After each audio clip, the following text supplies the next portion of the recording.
تو بھی پارٹی کے جو رولز ہیں ظاہرہ اس کی یہ خلاف ورزی ہو رہی ہے. اور دوسری جانب اگر یہ کے پی کے وسائل کا جو پیسہ تھا، جو کے پی کے عوام کا پیسہ تھا، کے پی کے بجٹ میں سے اگر نکالا گیا، کے پی کے خزانے میں سے جو وہ نکالا گیا، تو یہ بھی کے پی کے ساتھ ظلم ہے اور اس کا ان کو جواب بھی دینا پڑ سکتا ہے. اب آتے ہیں جی بشرا بی بی نے کیا وہاں پہ باتیں کی. بشرا بی بی نے یہ کہا جی رات 12:30 بجے تک میں ڈی چوک کے اندر موجود تھی، تمام کی تمام قیادت، تمام کے تمام وہاں سے لوگ موو ہو گئے تھے، میں اکیلی گاڑی کے اندر بیٹھی ہوئی تھی. ایون کہ وہاں پہ جو ڈی چوک کو کلیئر کروانے والے اہلکار تھے وہ بھی اس چیز کے گواہ کہ میری گاڑی وہاں پہ کھڑی رہی اور وہ بھی حیران تھے کہ یہ گاڑی ابھی تک کیوں نہیں نکلی. اور پھر جب انہوں نے دیکھا کہ گاڑی نہیں نکل رہی تو میری گاڑی کے اوپر فائر کیے گئے.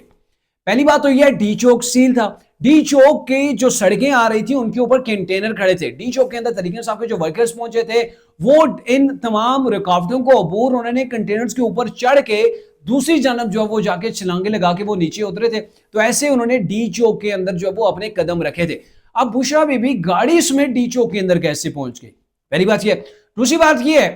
کہ انہوں نے ان کی فوٹیج جاری ہوئی تھی، وہ جو ان کی فوٹیج جاری ہوئی تھی F8 کی میرے خیال میں ہے، تو اس کے اندر وہ تو گاڑی کو تبدیل کر رہی ہیں، دوسری گاڑی کے اندر بیٹھ رہی ہیں اور اس وقت ٹائم بھی 12 ساڑھے 12 کا نہیں ہے.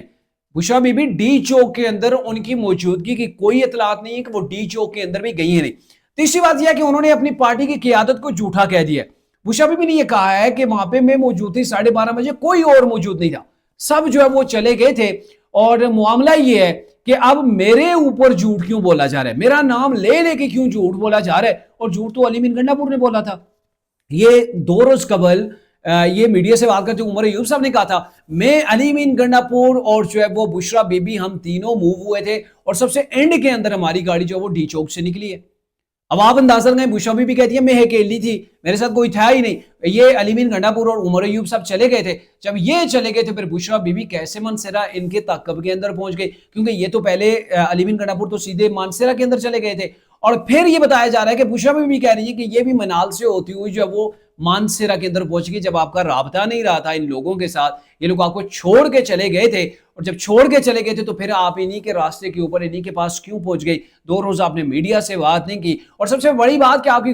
گاڑی کے اوپر اگر سنائپر نے فائرنگ کی ہے، پولیس نے، فوج نے، کہیں پر کسی نے اگر فائرنگ کی ہے تو بہتر ہے کہ آپ گاڑی سامنے لے آئیں کہ آپ کی گاڑی کے اوپر وہ کون سے نشانات ہیں جو گولیوں کے، تاکہ لگ پتا جائے کہ ڈی چوک کے اندر جو فائرنگ ہوئی ہے کس نوعیت کی ہوئی ہے، کس قسم کا اس کے اندر جو وہ اسلحہ استعمال ہوا ہے. لیکن تحریک انصاف کی قیادت وہ گاڑیاں جن کے اوپر یہ کہتے ہیں نا کہ فائرنگ ہوئی، وہ گاڑیاں ابھی تک میڈیا کے سامنے لانے کے اوپر جو ہے وہ ایگری نہیں ہوئی ہے، نہ انہوں نے لائی ہیں. تو یہ ہے کہ اگر بشرا بی بی ڈی چوک کے اندر کیسے پہنچی، یہ اپنے آپ کے اندر ایک الگ تھیوری ہے، یعنی کہ اس کو بلیو ہی نہیں کیا جا رہا کہ وہ ڈی چوک کے اندر پہنچی. ہاں کوئی ڈی چوک کے جو اطرافی علاقے ہوں وہاں پہ کہیں پہ یہ گھوم پھر رہی ہوں، وہاں پہ ان کی گاڑی کھڑی ہوں، اس کے اندر چپ کر کے یہ بیٹھ گئی ہوں تو الگ بات ہے.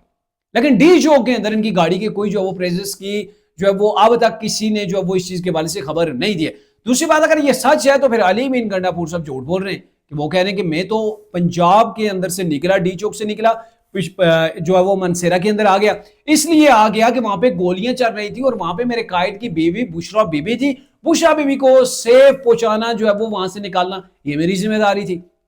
پھر آپ ورکرز کو ایک اور جو وہ لولی پاپ دے رہے ہیں، ایک اور جھوٹ کا آپ سہارا لے رہے ہیں کہ بشرا بی بی تو خود سے آئی ہیں،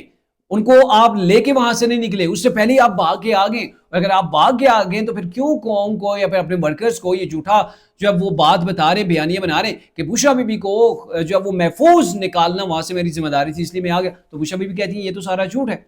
تو یہ جو ہے وہ بشرا بی بی کے آج کی جو میڈیا سے انٹریکشن ہوئی ہے تو اس کے بعد ایک نئی تھیوری جو ہے وہ نکل سامنے آئی ہے اور اس تھیوری نے بہت سے جو ہے وہ پنڈورا باکس کو کھول کے رکھ دیا ہے. اب دوسری جانب عمران صاحب کی اگر بات کریں تو عمران خان صاحب اب مذاکرات کرنا چاہ رہے ہیں، آج سے نہیں پہلے سے مذاکرات کرنا چاہ رہے ہیں. اور آج جو انہوں نے کہا کہ 2 نکاتی ایجنڈا دے کے 5 لوگوں کے نام دے دیے ہیں. 5 لوگوں کے اندر عمر ایوب صاحب ہیں، علی مین گنڈا پور صاحب ہیں،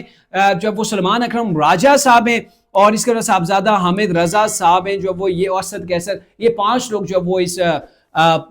شامل ہوں گے اس مذاکراتی گروپ کے اندر جن کو گو ہیڈ عمران خان صاحب نے دے دیا. اور عمران خان صاحب نے ساتھ میں 2 نکاتی ایجنڈا بیان کیا ہے. ایک تو یہ ہے کہ 9 مئی کا جو واقعہ ہوا ہے اس کے اوپر جوڈیشل کمیشن بنایا جائے، جوڈیشل کمیشن اس کی تحقیقات کرے اور پھر جو ذمہ داران نے ان کو سزا دے. دوسرا جو ان کا مطالبہ ہے وہ یہ ہے کہ جتنے بھی اسیران ہیں جن کے انڈر ٹرائل ہیں، جن کے بھی ٹرائل چل رہے ہیں تو ان کو ریلیز کیا جائے، ان کو رہا کیا جائے جب تک کہ ان کے اوپر جرم ثابت نہیں ہوتا. اب پہلی بات تو یہ ہے کہ یہ مذاکرات آپ نے کس سے کرنے، تو عمران خان صاحب نے یہ کہا کہ اسٹیک ہولڈر سے کرنے۔ اب پہلی بات 9 مئی کا جو واقعہ ہوا تھا وہ فوج کے خلاف تحریک انصاف کا آپریشن تھا۔ تحریک انصاف نے ایک جو ہے وہ ایک طبلِ جنگ بجا دیا تھا فوج کے خلاف، سیکیورٹی اداروں کے خلاف، جس کے اندر ISI کے دفاتر کو بھی توڑ پھوڑ کی گئی تھی، GHQ کے اوپر بھی حملہ ہو گیا تھا، جناح ہاؤس کے اوپر بھی حملہ ہو گیا تھا، جو فوج کے باقی انسٹالیشنز ہیں جس کے اندر دیگر جو ان کے ادارے آ جاتے ہیں، چھوٹے چھوٹے جو ان کے آ جاتے ہیں، تو وہ بھی شامل تھے، جیسے کہ CSD وغیرہ ان کے اوپر بھی حملہ ہوا، اس کو بھی لوٹا گیا، اور ایسے دیگر مقامات کے اوپر بھی، اور ایئر فورس کے جو ہے وہ وہاں پہ ایک سینٹر تھا اس کے اوپر بھی انہوں نے حملہ کیا تھا۔ تو یہ جو حملہ کیا تھا ان کے خلاف کیا تھا، اور دوسری بات یہ ہے کہ تحریک انصاف کے جو انڈر ٹرائل لوگ ہیں وہ بھی فوج کے پاس ہیں، فوج ان کو اپنے پاس رکھا ہوا ہے، وہ ان کا ٹرائل کر رہے ہیں، وہ ان کے پاس ہیں۔ تو اٹس مین کہ اسٹیک ہولڈر سے مراد وہ ہے کہ جو ڈنڈے والی سرکار ہے، پونٹ والی سرکار ہے، ان کے اپنے فوج سے مذاکرات کرنے، کیونکہ آپ نے یہ سارا کچھ فوج کے اگینسٹ کیا تھا، اور یہ لوگ بھی فوج کے پاس ہیں جو گرفتار ہیں۔ تو اب فوج سے مذاکرات کے لیے تحریک انصاف نے یہ جو وہ عمران صاحب نے 2 نکاتی ایجنڈا پیش کیا ہے، 5 لوگوں کی ٹیم تشکیل دے دی ہے۔ اب دیکھنا یہ ہے کہ اس کے اوپر فوج بات کرے گی یا نہیں، کیونکہ فوج نے بڑے واضح انداز کے اندر انکار کیا ہوا ہے کہ ہم کسی طرح کے سیاسی لوگوں سے کوئی بات نہیں کریں گے، یہ ہمارا مینڈیٹ نہیں ہے۔ اگر آپ نے مذاکرات کرنے تو گورنمنٹ موجود ہے، گورنمنٹ کے ساتھ آپ رابطہ کریں۔ اب کیا گورنمنٹ سے رابطہ ہوگا، گورنمنٹ جا کے آگے رابطہ کرے گی یا کیا ہوگا، یہ آنے والے دنوں کے اندر پتہ چل جائے گا۔ لیکن تحریک انصاف کی جو رویش ہے،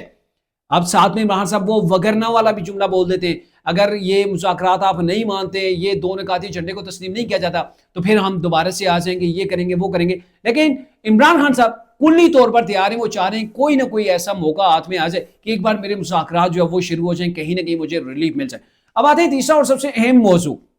وہ یہ ہے کہ آپ کو پتا ہے کہ حکومت نے پچھلے دنوں بڑی آئین سازی کی ہے، آئینی ترامیم کی ہے، قانون سازی کی ہے، جس کے اندر مولانا فضل الرحمان صاحب کی ان کو ضرورت پڑی ہے۔ تو اب یہ ہے کہ مولانا فضل الرحمان صاحب نے ایک بل جو ہے وہ پیش کیا ہے، اور بل جو ہے وہ صدر پاکستان نے اعتراضات لگا کے واپس بھیج دیا، اور وہ ہے مدرسے جتنے بھی ہیں ان کی رجسٹریشن کا معاملہ ہے۔